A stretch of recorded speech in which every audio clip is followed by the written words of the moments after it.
kwezwa kuzanwa no kumvira ukuri. Ukuri ni ijambo ry'Imana. Ijambo ry'Imana ni iki? Ni ijambo rya Kristo. Imana ihimbazwe cyane. Ijambo rya Kristo ni irihe? Ni ijambo ridusaba kwihana ibyaha no gukurikira inzira ye. Akavuga ngo ni nge nzira n'ukuri n'ubugingo, nta ushobora kujya kwa data ntamujyanye. Rero kwezwa bitandukanye n'imihango yo mu idini. Kwezwa bitandukanye, Imana ihimbazwe cyane. Kwezwa bitandukanye ngewe n'ibyo nakwiyemeza, bitandukanye n'ibyo nakwiyandika. Abafarisayo biyandikagaho amagambo menshi ku buryo uwabarebaga yabonaga ari abakiranutsi rwose, yabonaga bejejwe rwose, ariko ntago ari byo bitandukanye n'ibyo. Mwene data ukurikiye aya magambo, ndagira ngo nkubwire ko Imana igushakaho ko wezwa ubiheshejwe n'ijambo rya Kristo. Haleluya, Imana ihimbazwe cyane. Tubahaye ikaze inshuti bakunzi ba Ingororano TV. Tubashimira uburyo mudukurikira mu mwanya w'ijambo ry'Imana ubuhamya. Muri uyu mwanya dufite umutumirwa, tugiye kumwakira twibwire, hanyuma atubwire na topic turi buganireho uyu munsi. Murakoze cyane. Amazina nitwa Evangeliste François Nshimyumukiza, ndi umukristo mu itorero rya Pentecote mu Rwanda. Nishimiye kubana namwe. Uyu munsi turaza kuganira ku nsanganyamatsiko ivuga ngo mwahamagariwe kwezwa. Nishimiye rero kuba ahantu cyane cyane gutumirwa n'Ingororano TV. Arakoze cyane François, tumuhaye ikaze kandi namwe mudukurikiye mwese tubahaye ikaze.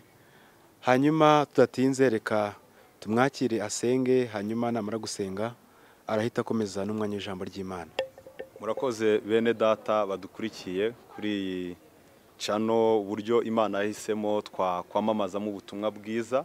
Reka dutangire dusenga kugira ngo twumve icyo Imana idushaka kuri aya masaha. Mwami Imana, twongeye kugushima no kuguhimbaza. Twongeye gushima imbaraga zawe n'imbabazi zawe Mana. Twongeye kugushima ko waduhitemo uyu munsi, umunsi udasanzwe. Twongeye kugushima ko waduhaye uyu munsi kugira ngo twige kandi twigishwe nawe Mwami Imana. Bibiliya niyo yavuze amagambo meza, iravuga ngo umusore azeza inzira yate, azayezesha kwitondera nk'uko amategeko yawe ari. Mwami Imana, Dawidi agiye kwandika aravuga ngo ijambo ryawe naribikiye mu mutima wanjye kugira ngo ntagucumuraho. Bene data bagiye gukurikira ijambo ryawe, natwe tugiye kugabura Mwami Imana. Reka twese twungukirwe imbere yawe. Tugire neza rero, utwuzuze ubushake bwawe n'imbaraga zawe mu izina rya Yesu Kristo Umwami wacu. Amen. Murakoze cyane. Nishimiye kuboneka aha hantu tuganira ijambo ry'Imana, kuvuga ibintu bya Yesu. Ngewe uko mbifata ni nk'igihe ushobora gusanga agatsiko k'abantu cyangwa itsinda ry'abantu riri kuvuga inshuti yawe, ukumva riravuga inshuti yawe, ariko ukumva hari ikindi kintu wakongeraho uzi kuri iyo nshuti yawe. Niko rero bimerera iyo ndi kuvuga Yesu. Ubutaha twumvise umuvugabutumwa yavugaga Yesu, nkumva nanjye hari ikindi kintu navuga, kuko Yesu ari inshuti yacu. Niyo mpamvu rero uyu munsi tugiye kuganira ku nsanganyamatsiko ivuga ngo mwahamagariwe kwezwa. Ndagira ngo nkwinginge mwene data, hari icyo Imana igushakaho kuba iduhaye iyi nsanganyamatsiko mu bihe bimeze bitya. Reka dusome urwandiko Petero yanditse, urwandiko rwa mbere rwa Petero, igice cyaho cya mbere umurongo wa 16. Haravuze ngo, urwandiko rwa mbere ko rwanditswe na Petero, igice cyaho cya mbere umurongo wa 16. Haravuze ngo, kuko byanditswe ngo muzababera kuko ndi uwera. Twakomeza tukanasoma urwandiko Paulo yandikiye Abatesalonike, igice cyaho cya 4, umurongo waho wa 7. Rwa mbere igice cyaho cya 4 umurongo waho wa 7. Haravuze ngo, Imana ntiyaduhamagariye kwanduzwa, ahubwo yaduhamagariye kwezwa. Rero mbere yuko dutangira turabanza dusobanukirwe kuki Imana iduhamagarira kwezwa, kuki Imana idushakaho kwezwa. Rero kwezwa mu magambo makeya bivuze kubaho witandukanyije n'ikibi. Rero iyo ubuzima bwawe bwitandukanyije n'ikibi, buri mu nzira yo kwezwa. Rero uru rwandiko Petero yanditse nirwo rwandiko turubuze kwibandaho, tureba icyo Petero ahugura bitorero ry'icyo gihe, tureba n'igihe abene iryo torero icyo gihe bari barimo. Rero Petero ku magambo ye aravuze ngo, ateruye amagambo meza, aravuga ngo byaranditswe ngo muzababera kuko ndi uwera. nta yindi mpamvu rero dukwiye kuganira kuri aya magambo yo kwera, nuko Imana yaduhamagaye yera. Imana ishimwe cyane. Rero ukwiye kwibaza ngo ese njyewe nahamagariwe gukora iki? Hari igihe umuntu ashobora kwibaza ko yaba yarahamagariwe kuririmba muri korali, yaba yarahamagariwe kuba pastoru, ariko ndagira ngo nkwibutse mwene data wowe ukurikiye ijambo ry'Imana, ndagira ngo nkwibutse ko wahamagariwe kwezwa. Kwezwa ni ukubaho witandukanyije n'ikibi. Paulo yandikira Abaroma igice cyaho cya 6 umurongo wa 19 yavuze amagambo meza, aravuga ngo ibyo mbivuze nk'umuntu kubw'intege nke z'imibiri yanyu, kuko nk'uko mwahaga intege ibiteye isoni n'ubugome ingingo zanyu kuba imbata zabyo, bigatuma muba abagome, aba ariko nanone muha gukiranuka ingingo zanyu kuba imbata zako kugira ngo mwezwe. Rero nta kindi kwera cyangwa kubaho mu buzima bwo kwera ni ukuba witandukanyije n'ikibi. Ariko Paulo aravuga ngo kera mwari babi, muhereza ingingo zanyu ibiteye isoni, imirimo y'ubugome, imirimo yangwa n'Uwiteka. Aravuga ngo uko mwabikoraga niko bigukwiriye ko ufata izo mbaraga zose ukazihereza gukiranuka kugira ngo ugire ingingo zejejwe. Imana ihimbazwe cyane. Kwezwa n'ubuzima. Rero kwezwa ntabwo twezwa ku cyumweru umunsi twagiye gusenga, oya. Imana ishimwe cyane. Kwezwa n'ubuzima, kandi n'ubuzima butari icyo twakwita mu cyongereza ari cyo twita lifetime. N'ubuzima bufite itangiro bukagira n'iherezo. Rero iyo tuvuze kwezwa tuba tuvuga ubuzima bwa none n'ubuzima bw'ejo hazaza butazagira iherezo, icyo mu rurimi rw'amahanga bita eternity, nuko mu buzima bw'iteka. Rero iyo tuvuze kwezwa ukwiye kubitandukanya n'ubuzima ubayemo buri munsi. Kwezwa ntibizanwa na za kirazira, ntukakore gutya, ntukavuge gutya, ntibizanwa no kwibombarika, ntibizanwa n'amahame washyira mu buzima bwawe, ahubwo ni imibereho ihunze icyaha. Ni ukuvuga ngo kwezwa ntabwo dushobora kubikomforta cyangwa dushobora kubyitiranya n'amahame umuntu yashyizeho mu buzima. Rimwe na rimwe rero abizera dushobora kudatandukanya neza kwezwa n'ubuzima bw'amahame twashyizeho. Umuntu ashobora gushyiraho amahame, ngewe sinshobora kuvuga ibi, ndetse n'imfura zo mu isi turazizi. Ariko umwami Imana iyo adusaba kwezwa n'ubuzima bwa buri munsi bwitandukanyije n'icyaha. Icyaha ni iki? Ni ubugome.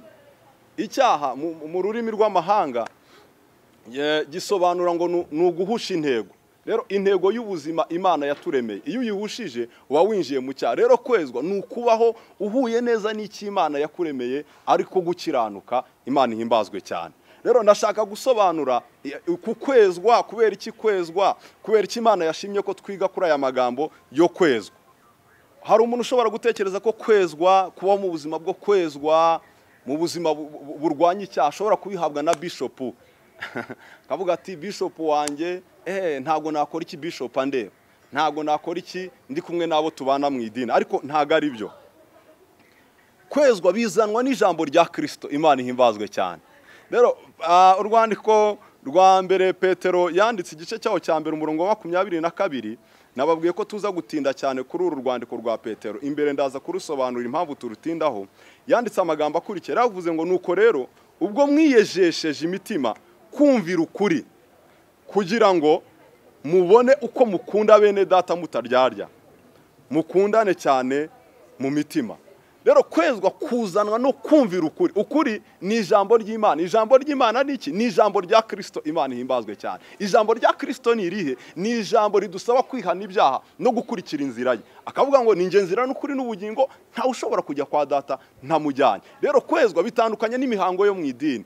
Kwezwa bitandukanye. Imana ihimbazwe cyane. Kwezwa bitandukanye ngewe n'ibyo nakwiyemeza, bitandukanye n'ibyo nakwiyandika. Abafarisayo biyandikagaho amagambo menshi ku buryo uwabarebaga yabonaga ari abakiranutsi rwose, yabonaga bejejwe rwose, ariko ntago ari byo. Bitandukanye n'ibyo. Mwene data ukurikiye aya magambo, ndagira ngo nkubwire ko Imana igushakaho ko wezwa ubiheshejwe n'ijambo rya Kristo. Haleluya. Imana ihimbazwe cyane. Rero tuvuga ko Imana ari urukundo, ariko iyo ngiye ikunda ni nayo izahana. Rero dukunda kuvuga ko Imana ari urukundo, ariko iyi ikunda ni nayo izahana. dushobora kuvuga ngo kuko Imana yakunze abari mu isi cyane byatumye itanga umwana we w'ikinege kugira ngo umwizera wese atarimbuka ahubwo ahabwe ubugingo buhoraho. Ariko twirengagiza umurongo uri hejuru. Reka tuwusome mu rwandiko mu butumwa bwiza bwa Yesu Kristo ko bwanditswe na Yohana. Impamvu Imana idusaba kwezwa, mwumve ubutumwa bwiza bwa Yesu Kristo ko bwanditswe na Yohana igice cya 3. Dukunda gukoresha uyu murongo tuvuga Imana n'urukundo, ni byiza rwose, Imana yacu n'urukundo. Ariko iyi ngiyi ikunda ni nayo ihana. Murongo wa igice cya 3 murongo wa 14 handitse ngo kandi nkuko Mose yamanitse inzoka mu butayu niko umwana w'umuntu akwiriye kumanikwa kugira ngo umwizera wese abone guhabwa ubugingo buhoraho. Rero Mose amanika inzoka mu butayu, uwayirebagaho yabashaga gukira, utarayirebagaho yarapfaga, yahanwaga n'Imana. Rero Imana n'urukundo, ni byiza rwose tubyumve kandi tubyishimire. Yakunze abari mu isi cyane, duhereza umwana w'intama wa Yesu Kristo aradupfira, ni byiza cyane. Ariko twibuke ko niduhusha intego, nituba mu buzima bwo kwandura, kandi yatubwiye ngo iduhamagara, idukura mu mpande enye zitandukanye z'ibihugu, idukuraho nari ntuye, inkura mu gihugu runaka nari ndimo, inkura mu mirimo runaka nari ndimo. Ntabwo yampamagariye kudamarara, ahubwo yampamagariye kwezwa, kandi ntabwo yampamagariye kwandura. Iyo ngiyo rero impamagariye kwezwa, iyo ntabifite hari urubanza runtegereje. Ndagira ngo rero mwene data, ntago ari ngombwa ko ufata igihe babikubwira ngo byiyumvemo, ngo vuga ko nguri umwana w'Imana, ngo byiyumvemo, ngo rega ngo birashoboka. Oya, ndagira ngo ufate igihe utekereze guhamagarwa kwawe. Imana ihimbazwe cyane. Ndagira ngo nkwibutse ko Imana yaguhamagariye kwezwa, ntiyaguhamagariye kwandura. Reka mbabwire, iyo dusomye Zaburi ya 68 umurongo wa 22 dusangamo amagambo atangaje. Aravuga ngo ariko Imana izamenagura imitwe y'abanzi bayo. Urumva, iyo ni Imana ifite inzigo, ifite guhana umuntu wese utagenda uko yahamagawe. Rero ndaza kubyinjiramo imbere gatoya, ndavuga iby'ibi bihe n'iby'igihe cya Petero n'iby'igihe cy'iyi nyandiko, ndaza kubyinjiramo cyane. Ariko ndagira ngo wisuzume mwene data, Imana n'urukundo, yego nibyo, ariko wibuke ko iyi kunda ari nayo ihana. Rero nimba ihana, iduhanira kugira ngo twezwe tuzabane nayo. Bibiliya ivuga amagambo meza, iravuga ngo iyo nzira izitwa yo kwera, abanduye imitima ntibazigera bayinyura. Rero utekereza rero ubwo buzima nicyo uhamagariwe kwezwa kugira ngo ugende mu nzira ijya mu ijuru. Wera turaza kubivuga imbere, ariko nashakaga kugusogongeza kugira ngo utangire utekereze ibyo tugiye kurya. Imana ni iri funguro yaduteguriye rivuga ngo wahamagariwe kwezwa. Imana ihimbazwe cyane. Twavuze ko turuze kwibanda cyane kuri uru rwandiko rwa mbere rwa Petero. Uwanditse uru rwandiko ni Petero intumwa ya Yesu. Abakristo benshi bakunda Petero kubera ko bahuje karakteri. Niye myitwarira abakristo duhuje na Petero, niyo guhindagurika no gukunda kumvwa n'abantu. Petero rero iyo urebye mu ntumwa ze, ari igihe wibwira ko ari we wari umuyobozi w'intumwa, ariko ntabwo yigeze abitorerwa. Ahubwo mu gusubiza cyane no kwihuta cyane no kugaragaza uruhare rwe mu byigishijwe na Yesu, abantu batekereza ko Petero yari umuyobozi. Abakristo benshi rero duhuje imico cyane na Petero, ariko ndagira ngo mbabwire uyu Petero numwe wahamagawe na Yesu, ari muri babiri ba mbere bahamagawe na Yesu. Yesu yaramusaza aramubwira ngo nkurikira. Rero abakristo benshi duhuje imico na Petero, rimwe na rimwe kwihakana Yesu mu bibazo. Muribuka ibyo yakoze ubwo umujakazi yamubazaga ati se ariko se ko mbona wowe usa n'aba bagabo, wewe nturi kumwe nabo? Yihakana Yesu umwami wacu inshuro 3. Rero dukunda natwe kwihakana Yesu, imigenzereze yacu igihura n'iya Petero. Ariko ndagira ngo mbabwire, hari umunsi uyu Petero yahuye na Yesu. Imana ihimbazwe cyane. Rero uyu munsi wamuzaniye kwezwa, nicyo gituma ari kutwihanangiriza kwezwa. Nanjye nakwinginga ngo nimba wari ufite imico nk'iya Petero, nimba wumva wihutira kuvuga iby'Imana, wakwitirirwa izina ry'Imana, wakwitirirwa abasenga, ariko kandi utaramaramaza gukurikira Yesu, ikigeragezo cyakugeraho ukavuga ngo ahangaho mbaye muretse. Ndagira ngo nkwinginge inshuti yanjye, ndakwinginga ko uyu munsi ndagusabira guhura na Yesu. Ndagusaba guhura na Yesu wahuye na Petero, ariko hari ikintu Yesu yamubwiye. Yaramubaje ati Petero, urankunda? Rero ndagira ngo mbabwire, turaza kubiganiraho. Zimwe mu nkingi zigize kwizera kwacu harimo urukundo. mwene data Petero rero uyu niwe wanditse uru rwandiko, arwandikira abantu bo mu itorero ryo muri Aziya ntoya. Aziya ntoya uyisangamo ibihugu bya Turikiya. Rero iri torero ryari abantu bari mu gihugu cya Turikiya. Aba bantu rero usanga mu byakozwe n'intumwa igice cya 2 ubwo buzuraga umwuka wera, usanga ko Bibiliya tubwira ko harimo abantu bi Kapadokiya, harimo abantu bi Bitaniya, harimo abantu bi Ponto. Aba bantu bi Ponto rero iyo usomye ukurikiye amateka usanga ko aribo bantu bajyanye ubutumwa bwiza, bagiye bizeye muri bya bihumbi 3 byavutse ku munsi wa Pentecote. Rero Petero ari gukora uburyo bwo kuboherereza izi nyandiko kugira ngo akurikirane iri torero. Rero iri torero ndashaka kurivugaho amateka makeya. Petero araritegurira kaga kari kagiye gusohora. Iri torero abari bari i Roma bari bari mu kaga ko gutotezwa no kwishwa, ariko muri Turikiya bitarageramo cyane, ariko bari bafite ibibazo bigera nko kuri 3. Nibyo nshaka kuvugaho. Bari bafite kurenganywa. Ikindi cya kabiri bari bafite gusuzugurwa ambene abo muri iryo torero. Icya gatatu bari bafite gushyirwaho ibinyoma, kubesherwa bababwira ko ibi byose ni abakristo babikoze, abizera bamwe abakristo nibo bakoze amakosa yose ni abakristo. Rero iri torero ryahuye n'iki kibazo kugeza aho Petero yabandikiye iyi baruwa kugira ngo abakomeze, abatera akanyabugabo, bakomeze guhanga amaso Yesu. Rero niyo mpamvu nifuje kuvuga kuri aya mateka matoya y'uru rwandiko rwa Paulo, uru rwandiko rwanditswe na Petero.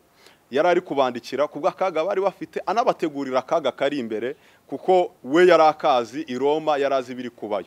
Rero abategurira kaga kari imbere ndetse anabihanganisha mu kaga bari barimo kadasa naho gakomeye, gusuzugurwa, kubesherwa ibinyoma, kwitirirwa ibinyoma runaka no kwangwa mu bantu. Abakristo bo muri Turikiya nibyo bibazo bari bafite, ariko Petero abandikira kugira ngo bakomeze bahange amaso Yesu binyuze mu kwizera. Petero agaragaza ibintu bidasanzwe, agaragaza ko abakristo bahindutse ishyanga ryera, agaragaza abagore n'abagabo batakiri aba Adamu, batagifite kamere ya Adamu, ahubwo agaragaza abagore n'abagabo, abasore n'urubyiruko rwahindutse, rutari cyuru rwa Adamu, ahubwo rwimutse rwinjira mu bundi bwoko bwa Kristo. Rero uyu munsi turaza kubivugaho. Ndashaka ngo nkubwire Petero mu kubakomeza byari ngombwa ko abamenyesha bo bari bo muri Kristo Yesu. Uyu munsi ndashaka ngo Imana igusure ikumenyeshe uwo uriwe muri Kristo Yesu. Turacyari kuri rya jambo rivuga ngo wahamagariwe kwezwa, ntabwo wahamagariwe kwanduzwa. Rero umuntu wese iyo yisobanukiwe, iyo amenye ubuzima bwe, amenye uko agenza imigenzereze ya buri munsi. Mwene data, ndagira ngo nkubwire ibihe turimo muri iyi minsi ya none, natwe abizera nicyo dufite ibibazo bitandukanye. Dukunda kubivuga, dufite icyorezo cya COVID-19, dufite ibintu bitandukanye, dufite abitirira izina ry'Imana batari ryo, dufite abantu batukishije izina ry'Imana ku buryo ushobora kubwira umuntu ngo, ushobora guhanurira umuntu ngo uzaba pasiteri, agashobora kuba yakwiyahura cyangwa agagira agahinda kadasanzwe. Hari umwe mu nshuti zanjye twaganiriye arambwira ngo ngewe ngo Imana nimba yumva gusenga kwanjye ntizampa umugabo w'umupasiteri. Uri kumva rero biterwa na reputation abakozi b'Imana bagiye bafite. Rero turi mu kaga, abakozi b'Imana bari gusuzugurwa, abantu bagabura iby'Imana kubera ubuyobe bwinshi, kubera akaga kateye iyi si, kwitirirwa izina ry'Imana. Abantu babyitirwa ariko ntibemere kubibamo. So rero dufite akaga ko gusuzugurwa, dufite akaga ko guhimbirwa ibinyoma. Ikosa ribonetse ku mukozi w'Imana runaka, n'abandi bose bakumva ko ariko bateye. Ikosa ribonetse ku idini runaka, n'abandi bose bakumva ko itorero ryose ariko riteye. Rero ako kaga niko dusohoyemo. Dusohoye no mu kaga, ntabwo twabyita ko twebwe twageze mu itotezwa, ahubwo twageze mu buryo tugira inkuta tugonga, tugira inkuta ziduhagarika kubwo kwizera. Hari aho tutagera kubwo kwizera. Rero ni ngombwa ko wa mukristo we ukwiriye gukomezwa n'ijambo ry'Imana rikwibutsa ko muri ibyo byose wahamagariwe kwezwa, ntiwahamagariwe kwanduzwa. Rero Satani umugambi afite udasanzwe nuko yamaraho kwera mu batuye isi. Rero iyo amazeho kwera aba amaze y'ishyanga ry'Imana. Habasigayeho abantu bigenga, basigayeho hari umuririmbyi wigeze kuririmba aravuga ngo aririmba indirimbo yitwa ngo byose ni njye. iyo ndya ni njye, iyo nkora ni njye, iyo nsinda ni njye, iyo ngenda ni njye, iyo ndyama ni njye, iyo mbyutse ni njye, iyo ndwaye ngakira ni njye. Rero Satani ashaka ko abantu bamaraho, abantu bizeraga Imana ubuzima bwabo babushyiraga ku Mana, arashaka ko tubikuraho tugasigara twirebaho, twiyizera, twizerera imbaraga z'ubumuntu. Ariko ndagira ngo nkubwire ko Petero agiye agaragaza ishyanga ryera, ubwoko Imana yaronse, ariko ni ishyanga rituye mu rindi shyanga. Niyo mpamvu iri shyanga rikwiye kumera nk'iry'Abisiraheli. Imana ihamagara Abisiraheli, yabahamagariye kwezwa. Iyo usomye igitabo cy'Abalewi ugenda ureba ibintu Imana yagiye ibahamagarira. Ntimugakora ibi, mujye mugaragara gutya, mujye mukora gutya, kugira ngo Imana itandukanye ubwoko bw'Abisiraheli n'ubwoko bw'abanyamahanga, kugira ngo ubwoko bw'abanyamahanga buhindukirire bumenye ubwoko bw'Abisiraheli ko ari ubwoko bufite Imana. Rero natwe niko duhamagawe muri iyi minsi ya none. Iyo rero kwera iyo gutakaye muri twebwe, dusa n'ayandi mahanga. Mu yandi magambo, dusa n'abatwarwa na kamere cyangwa n'abategekwa n'umubi. Ariko ntabwo Satani azabishobora, kuko Imana ubwayo yatanze umwana wa Yesu Kristo, aduhereza imbaraga z'umwuka wera kugira ngo tubwirize ibi turi kubwiriza. Nababwiye ko iyo turi kuvuga Yesu ni nko kumva umuntu ari kuvuga inshuti yawe akavugaho bikeya ukumva hari ibindi wakongeraho. Rero nanjye numva nejejwe cyane no kuvuga umwami Yesu, kuko ari umukunzi wanjye kandi aduhamagariye kugira ngo tubashe kunesha ikibi cyose. Imana ihimbazwe cyane.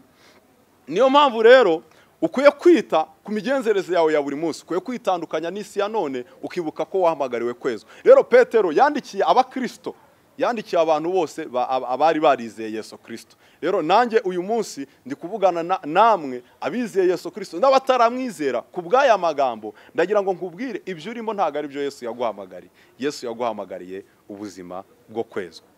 Rero Petero yandika uru rwandiko ari kubahugurira guhanga amaso Yesu, nubwo bari mu kaga kameze gutya, ariko akavuga ko nta kindi, nta rindi kusanyirizo ry'ibyo, nta yindi motere y'ibyo, nuko babaho mu buzima bwo kwera, bwo kwibuka ko ari ishyanga ryera. Iyo tubisomye rero muri uru rwandiko rwa Petero n'ubundi rwa mbere igice cya 2:9, aravuga ngo ariko mwebweho muri ubwoko bwatoranijwe, Imana ishimwe cyane, abatambyi b'ubwami, ishyanga ryera, n'abantu Imana yaronse, kugira ngo mwamamaze ishimwe ry'abahamagaye ikabakura mu mwijima ikabageza mu mucyo wayo w'itangaza. Imana ihimbazwe cyane. Rero Petero aravuga nta kindi cyabibashoboza, nuko mukwiye kumenya ko mwebwe mwahoze mubayeho mutari ubwoko, ariko hari uwabahamagaye abahindura ubwoko, ishyanga ryera. Imana ihimbazwe cyane. Rero turashaka ko Petero ari kwandika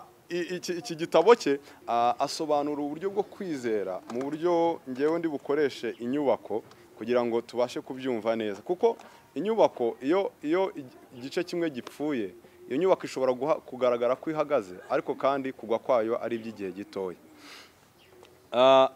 Igice cya mbere cy'inyubako ni fondasiyo, icya kabiri ni inyubako izamuye, icya gatatu ni igisakaro cy'iyo nyubako. Rero fondasiyo y'abizera, Petero iyo agaragaza fondasiyo y'abizera agaragaza ko ari ukwizera. Kwizera, ariko kwizera kuzanwa no kumva ijambo ry'Imana. Nicyo gituma Petero agaragaza ko kwizera kuzanwa no kumva ijambo ry'Imana. Reka dusomye urwandiko rwa mbere rwa Petero, n'ubundi gice cyaho cya mbere umurongo wa 23, murankundira tuhasome. Urwandiko rwa mbere n'ubundi rwa Petero, igice cyaho cya mbere umurongo waho wa 23, haravuze ngo kuko mwabyawe ubwa kabiri, mutabyawe n'imbuto ibora, ahubwo mwabyawe n'imbuto itabora, mubiheshejwe n'ijambo rizima rihoraho. Imana ihimbazwe cyane. Rero kwizera kuzanwa n'ijambo rizima rya Yesu Kristo. Kwizera ntabwo kuzanwa n'ibyiyumvo byawe, kuzanwa n'ijambo rizima rya Yesu Kristo. Kandi ndagira ngo nkwibutse ko iryo jambo rizima rya Yesu Kristo twebwe twahoze dupfuye, ryaje ari nk'urubanza kuri twebwe, ariko iyo uryizeye riguhindukira ubuzima. Imana ihimbazwe cyane. Rero imyizerere yacu, icya mbere fondasiyo ni ukwizera. Rero umuntu yizera gute? Hari igihe tujya dukunda kuvuga ngo ese ngo wakiriye Yesu nk'umwami n'umukiza, ariko ayo namwe mu materima adakoreshwa muri Bibiliya cyane kwakira Yesu, ariko ni ikibazo cy'ikinyarwanda. Intumwa zibwiriza ku munsi wa Pentekote zabagejejeho ijambo ry'Imana, abantu bararyizera, babaza intumwa barazibaza ngo bagabo bene data dukora iki? Birivuga ngo ijambo ry'Imana ryabacumise mu mitima. Petero aterura amagambo aravuga ngo ikintu cya mbere gikwiye mukwiye kwihana. Rero kwizera kutabanjirijwe no kwihana, uba utangiye kubaka inzu yawe mu buryo bw'amakosa, ejo n'ejo bundi kugwa kwayo kwaba kubi. Kwizera kubanzirizwa no kwihana, kwihana kugakurikizwa no kubatizwa, kubatizwa bigakurikirwa no kwakira umwuka wera. Rero ibyo byose biza kubaka fondasiyo yo kwizera. Rero iyo ibyo byubatswe nabi, iyo umuntu yiswe ko yizeye atarumva ijambo ry'Imana rya Kristo rimuhanira ibyaha, rimuhamagarira gukiranuka, iyo nyubako yubatswe nabi. Ishobora kubakwa mu gihe cy'umwaka, mu gihe cy'imyaka 2, ariko ejo hazaza hayo iyo nyubako ifite akaga gateye ubwoba. Rero kwizera niyo fondasiyo y'abizera. Petero rero arababwira ngo mukomeze mumenye ko mwabyawe, mubyarwa n'ijambo, kandi ijambo rizima ritabora. Aravuga ngo mwabyawe n'imbuto ibora, ariko iryo jambo ntabwo ribora. Imana ihimbazwe cyane. Bibiliya ivuga amagambo meza, iravuga ngo jambo uwo yahozeho isi itararemwa. Aravuga ngo uwo jambo nta cyaremwe kitaremwe nawe. Imana ihimbazwe cyane. Mwene data nshuti yanjye, nakaga gateye ubwoba kuba twagira abantu mu itorero baje mu itorero bitwa abanyetorero, ariko batizeye ijambo rizima rya Kristo. Ijambo rizima rya Kristo ni ubupfu ku banyamahanga, ariko kuri twebwe abizera ni ubugingo buhoraho. Imana ihimbazwe cyane. Iyo tuvuye rero kuri fondasiyo tuza mu kuzamura rento. Rento ni igice gikomeye cyane, ariko nacyo cy'ingenzi ni ibyiringiro. Ibyiringiro tugira ni ibihe? Rimwe na rimwe uyu munsi tuvugana, iyo wizeye Yesu Kristo utangira kugendera mu byiringiro. Niyo rento y'abizera, niyo rento niko numva nayishuriwe kugira ngo ufate icyo gishushanyo. Urasanga fondasiyo ari ukwizera. Iyo wizeye nabi n'ibyiringiro byawe biba bibi. Iyo ibyiringiro byawe bibaye bibi n'isakaro riba ribi. Isakaro ni urukundo, turaza kurigeraho.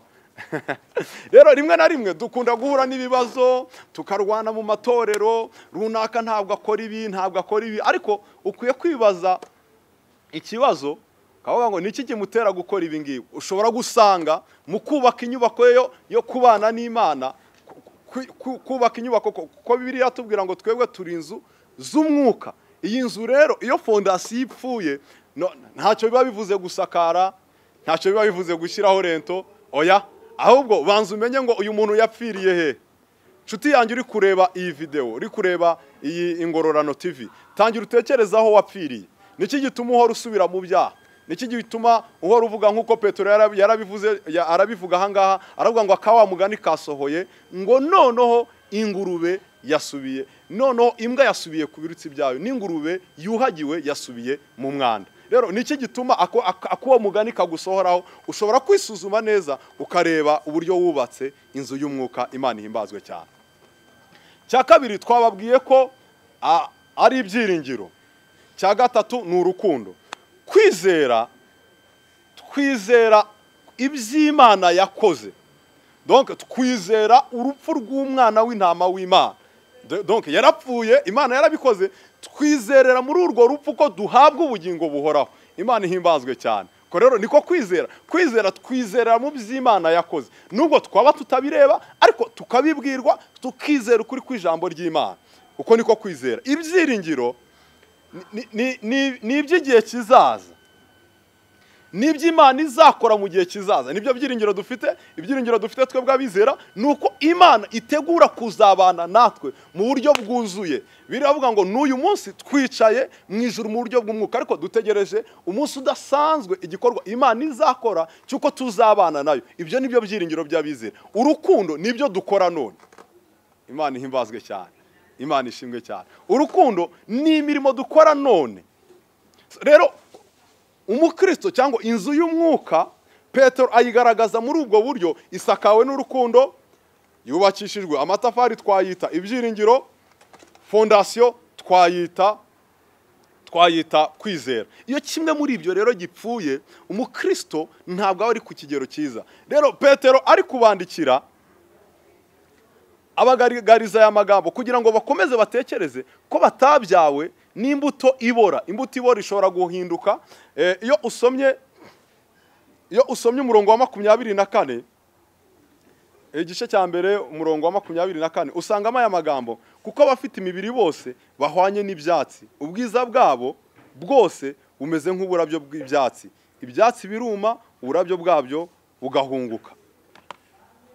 Avuga ko rero abatabyawe n'umwuka, ababyawe n'imbuto, ababyawe abakiri muri kamere ya Adamu, abo ngabo barahindagurika. Ariko ababyawe n'ijambo ry'Imana, bafite kwizera, bakagira ibyiringiro, bakagira urukundo, abo ngabo ntibahindagurika. Imana ihimbazwe cyane. Rero mwene data, ndagira ngo nkubwire, uyu munsi Imana iraguhamagarira kwezwa, ariko wisuzuma icyatumye hinjira mu mutima wawe, hinjiramo kwandura. Niki cyatumye hinjiramo kwandura mu mutima wawe? Mbese nuko wizeye utarumva ijambo ry'Imana? Mbese nuko wacogoreye mu byiringiro? Rero akenshi uyu munsi tuvugana, abantu tunanirijwe mu byiringiro bitewe n'ibibazo isi irimo. Reka mbabwire, mu byiringiro ikibamo,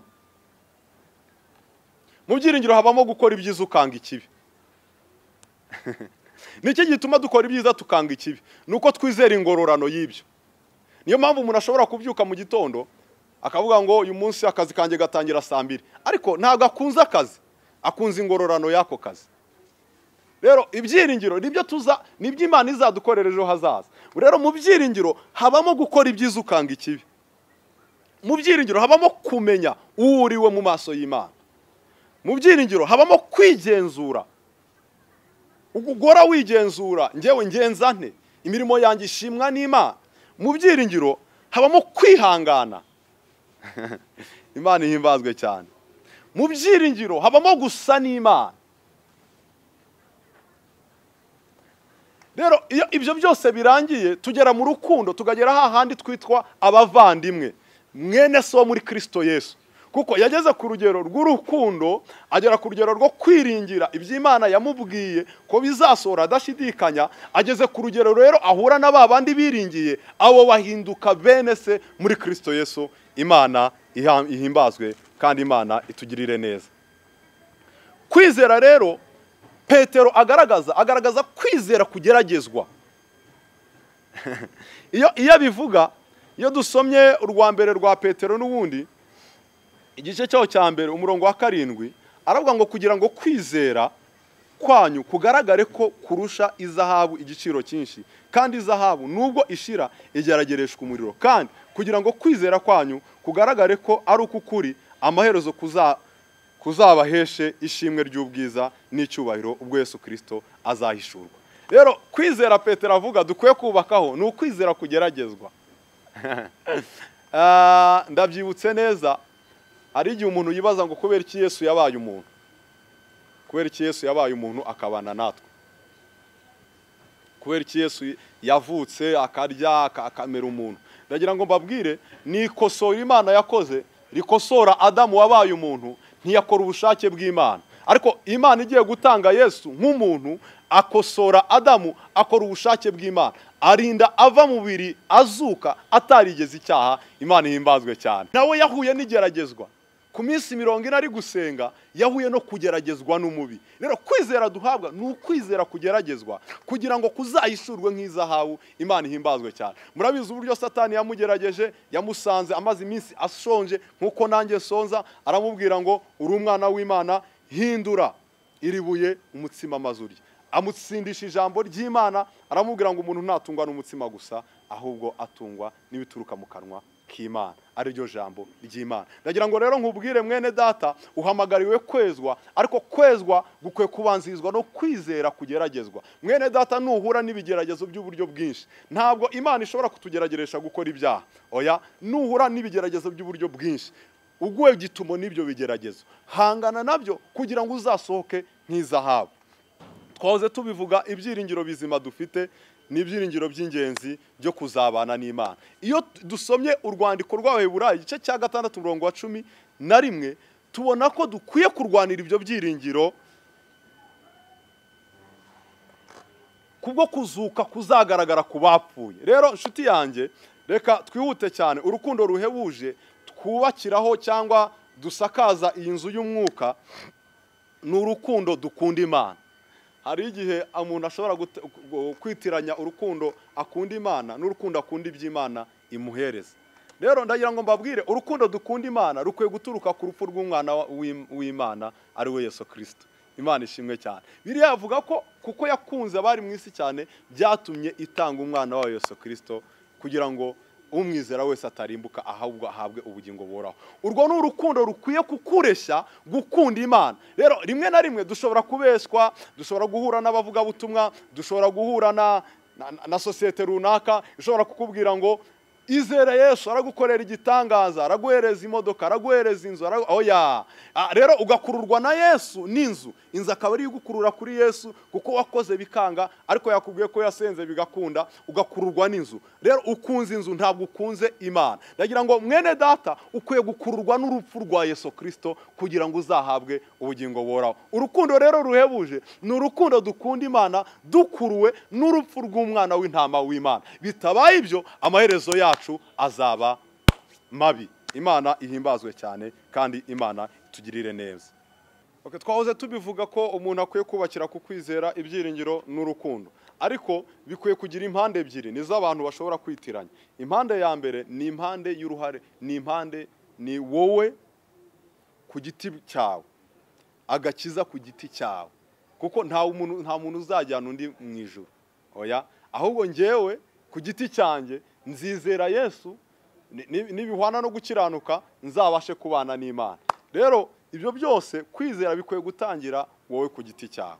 Niyo mpamvu y'akaga gateye umuntu akaba atarubatse kwizera Imana ari aha wenyine, akaga kabasha kumukura mu byo kwizerwa. Imana itugirire neza cyane.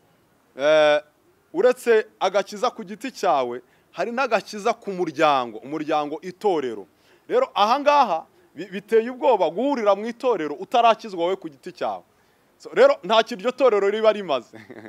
Rero itorero rikwiye kubamo abantu babanje kwizera, bakagira ibyiringiro, bakagira urukundo, bagahurira mu itorero ari umuryango. Ndagira ngo mbabwire, itorero ubundi ni umuryango. Ni umuryango uvukana gute? Uvukana kubwo kwizera amaraso ya Yesu Kristo. Rero mu itorero iyo harimo abantu batizera amaraso ya Yesu Kristo, cyangwa bakuruwe n'ibintu batakuruwe n'urukundo, batakuruwe n'urupfu rwa Yesu Kristo, uwo muryango uba upfuye. Niyo mpamvu rero bidakwiye kurangirira kuko njyewe nizeye, ahubwo nkwiye gutera n'intambwe y'urukundo nkinjira mu muryango w'abana b'Imana. Rero akaga iyo gateye itorero, ndagira ngo mbabwiye ngo kaba gahiga Kristo. Imana ihimbazwe cyane. Yesu ajya kubivuga, Petero yandika uru rwandiko rwe, aravuga ngo mwubakwe nk'amabuye mazima. Imana ihimbazwe cyane.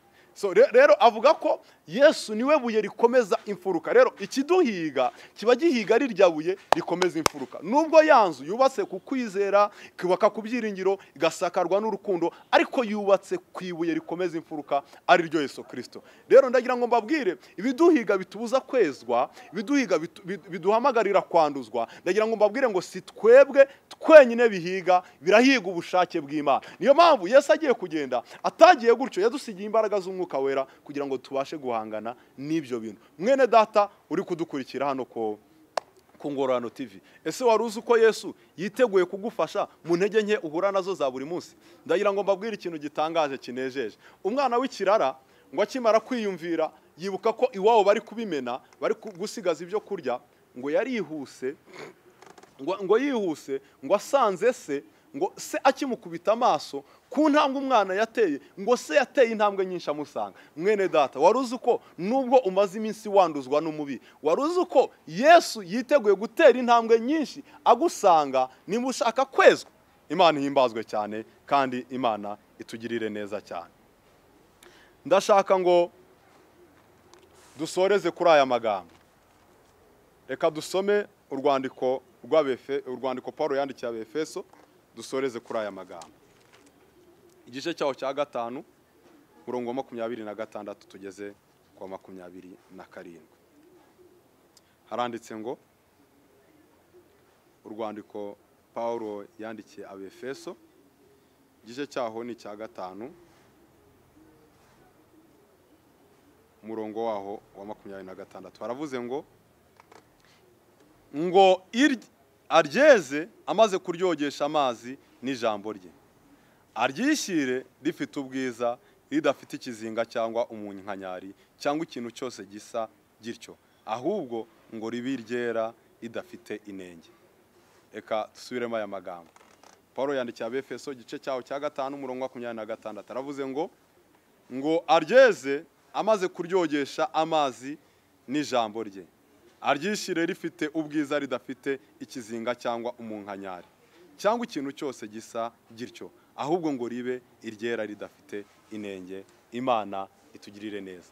Mwene data nshuti yanjye, tugiye gusoreza kuri aya magambo. Niye mpamvu Imana yashimye ko twiga ko duhamagariwe kwezwa, tudahamagariwe kwanduzwa. Nuko Yesu ashaka kwishyira itorero. Ibyabaye ku itorero ry'igihe cya muri iri torero ryo muri Turikiya ni akaga kabateye, ariko babateguzaga akaga kari imbere. Nanjye mwene data, Imana ishize amagambo ku mutima wanjye kugira ngo nguteguze akaga kari imbere, kari mu minsi y'imperuka. Paulo yarabivuze ngo bizaba ari ibihe birushya, ariko umuntu wese utejejwe akaga kari imbere karamuhitanye. Mwene data nshuti yanjye, ndagira ngo nkubwire ngo nta gihe dufite. Gukizwa ni none, kwezwa ni none, gusanga Yesu ni none. Ntago ari ukubikora ejo, oya, ndagira ngo nkubwire ngo ni none. Imana iraduhamagarira kwezwa kuko itazigera yishyira itorero ririho umunkanyari cyangwa ikizinga. Rero ibyo twita umunkanyari cyangwa ikizinga, umuntu ashobora kuba mu itorero ari umukristo mwiza kubera ko akiranuka ibyo abantu bareba, ariko aha wenyine cyangwa mu mitekerereze yiwe ugasanga biramugora gukiranukira Imana. Ariko twababwiye ko iryo torero ryezeshwa ijambo ry'Imana. Mwene data nshuti yanjye ukurikiye Ingororano TV, ndagira ngo nkubwire ko umwami Imana aragusaba ko umusanga akakwezesha ijambo rye. Imana yimbazwe cyane. Rero ntabwo Imana izibesha ngo igeraho yibesha ku munkanyari. Ntabwo Imana izibesha igeraho yibesha ku bibi ukora kandi kureba. Rero muri iyi minsi abantu kubera kudaterana, kubera bamaze iminsi bafungiraniye ahantu hamwe, kubera kandi Satani akunda icyo mu Cyongereza twita idle time, igihe cya wenyine, igihe udafite icyo ukora, igihe nta mirimo ufite, Satani aragikunda. Icyo gihe itorero ry'uyu munsi imaze kugwa muri ibyo bibazo. Abantu benshi urabagera ukababwira se naba ngisenga se n'ibi bihe tugezemo. Ariko ndagira ngo nkubwire ngo mwene data uri kumva Ingororano TV, Yesu ari hafi kuza ngo yishyire itorero ritariho umunkanyari cyangwa ikizinga. Ndagira ngo mbabwire, Yesaya ajya guhanura yavuze aya magambo akurikira. Reka dusome. Yesaya ajya kwandika mu buhanuzi bwe, igice cya 35 umurongo wa 8. Havuze amagambo akurikira. Havuze ngo kandi hazabaho inzira nyabagendwa, iyo nzira izitwa inzira yo kwera, abanduye imitima ntibazayicamo, ahubwo izaba iy'ababandi abagenzi naho baba arabaswa ntibazayiyoba. Mwene data, uyu munsi ndi gusoza iri jambo Imana yaduhaye ryo guhamagarirwa kwezwa, nkubwira ko hazabaho inzira nyabagendwa, abanduye imitima ntago bazigera bayinyuramo. Umugenzi niyo yaba umuswa ntazayiyoba. Mwene data, ndagira ngo nkubwire dusoza, tangira utekereze, ese umutima wawe uhagaze gute? Ese ntago ushobora kuba warashize impamvu imbere y'Imana, gukiranuka ukabihereza impamvu? Ndagira ngo mbabwire ku Mana icyaha cyose ni icyaha. Nta byiciro by'ubudehe icyaha kigira imbere y'Imana. Imana ntago ifite icyaha A ngo icyaha B icyaha C. Oya, uwishe ahwanye n'uwibye, uwibye ahwanye n'uwabeshywe. Ndagira ngo impamvu mbabwire ibyo byaha kuko nibyo bitwanduza, bikatubuza kwezwa, bikatubuza guhinduka ishyanga ryera. Mwene data, nashaka gusoza nkubwira ko Imana iguhamagariye kwezwa, itaguhamagariye kwanduzwa. Ndashaka nkubwire ko Imana izishyira itorero ritariho umunkanyari cyangwa se ikizinga. Genzura imirimo yawe ya buri munsi. Uyu munsi dufite impamvu twabwira Imana, ariko ndagira ngo mbabwire kubizera nta mpamvu yo gukiranirwa dufite. Birayavuze ngo mwahamagariwe kwezwa, ntimwahamagariwe kwanduzwa. Ni ijambo rivuga ngo ni nti cyangwa se not, ni ukuvuga ngo it's a must. Wahamagariwe kwezwa, ntiwahamagariwe kwanduzwa. Mu bigeragezo, mu gusonza, mu bukene, ufite akazi utagafite, ufite urubyaro utarufite, uhaze ushonje, wahamagariwe kwezwa, ntabwo wahamagariwe kwanduzwa. Ndagira ngo nakwifurizaga kuzanyura muri iyo nzira nyabagendwa, inzira yabejejwe mu mitima. Imana ihimbazwe cyane. Nshuti yanjye ukurikiye iki cyigisho, akaga kari gateye abitorero, nanjye uyu munsi Imana yanshyize aya magambo mu mutima wanjye kugira ngo nguteguze akaga kari imbere. Utejejwe, akaga kari imbere karaguhitanye. Nanjye ntejejwe, akaga kari imbere kampitana. Ariko Bibiliya yatubwiye n'itegeko wahamagariwe kwezwa, ntabwo wahamagariwe kwanduzwa. Twahinduye ishyanga ryera, ubwoko Imana yaronse. Ibyo ntibyavuye mu mirimo yacu, byavuye mu kubakira ku kwizera, ibyiringiro ndetse n'urukundo. Reka dusoze dusenga. Mwami Imana, mu izina rya Yesu Kristo, we mbaraga zacu, yewe byiringiro bizima, ndasengera umuntu wese wumvishe ubu butumwa mu izina rya Yesu Kristo. Tuzi neza ko umubi ari gukora, kandi Petero yanditse aravuga ngo uwo nguwo ameze nk'intare izerera ishaka uwo yaconshomera. Tuzi ko umubi ashaka kumara kwera mu bwoko bw'Imana ishyanga ryera, ariko kubw'ijambo ryawe reka rigende ryeza imitima y'umuntu wari we wese wumvise iri jambo. Reka rigende ryeza imitima umuntu wari usubiye inyuma atewe ubwoba n'ibiri kuba muri iyi minsi ya none. Mana, ndasenze kubw'imbabazi zawe, hari abakozi b'Imana batukisha izina ryawe, hari imirimo runaka ituma abantu basuzugura izina ryawe, ariko kubw'imbabazi zawe manura kweza gukureho ibyananiranye. Urakoze murengezi wacu, reka izina ryawe rikomeze riganze none n'iteka ryose. Amen. Urakoze cyane, Imana ibahe umugisha. Yarakoze cyane umukozi w'Imana ku magambo meza atuganirije, atubwiye ko dukwiriye kwezwa kuko twahamagariwe kwezwa, ntabwo twahamagariwe kwanduzwa. Hanyuma reka mbarize abadukurikiye, abakurikiye Ingororano TV, Petero yandikiye abitorero ababwira kwihanganira iyo mibabaro nk'uko twabyumvise, hanyuma anababwira no kwitegura imibabaro iri imbere kugira ngo nayo bazayihanganire. Twabihuza gute no muri ubuzima turimo muri iyi minsi? Ese abakristo barasabwa iki mu mibabaro bagenda bahura nabyo, tugendeye ku ijambo ry'Imana tumaze kumva? Arakoze cyane. Ikibazo cyiza, twabivuze mu magambo twatangije tuvuga, kuko Imana yaduhaye kuvuga aya magambo dutegura ibihe biri imbere. Twabihuza gute n'ibihe abakristo basohoyemo? Twababwiye ko hari akaga kari imbere ugereranyije n'ibihe byatambutse. Pawulo yaravuze ngo ni ibihe birushya, dutangiye kubisohoramo. Murabibona ibi byorezo, murabibona ko tumaze kugira isi nk'umudugudu umwe. Icyo umubi yategura biramworoheye kukigeraho. Niyo mpamvu rero umukristo akwiye gukora iki? Akwiye kubaka ku kwizera mu byiringiro n'urukundo kandi bihamye. Ndumva ari bwo buryo bukwiriye, ariko kwizera kuzanwa no kumva ijambo ry'Imana, ari ryo jambo rizima rya Kristo. Ni ugusenga Imana, gusoma ijambo ry'Imana, kwizera n'urukundo n'ibyiringiro. Ndumva aricyo kintu cyabasha kudutambutsa mu magambo yose twize. Ndumva aricyo kintu cyabasha gushoboza umukristo w'igihe cya none. Imana ibaho umugisha. Urakoze cyane François, Imana iguha umugisha. Kwizera, ibyiringiro, urukundo nibyo bishoboza umukristo muri iki gihe turimo. Turagushimiye rero kuko wemeye ubutumire bwacu ukaza ukatugezaho ijambo ry'Imana, kandi Imana iguha umugisha. Hanyuma namwe mukurikiye Ingororano TV, tubasabiye umugisha kandi tubasaba gukomeza gukurikirana, tubasaba kugira ngo uko bwije nuko bukeye mujye mureba ku Ingororano TV, murebe ibyigisho biba bihari, hanyuma kugira ngo murusheho gukora mu buryo bw'umwuka. Imana ibahe umugisha kandi Imana ibane namwe. Amen.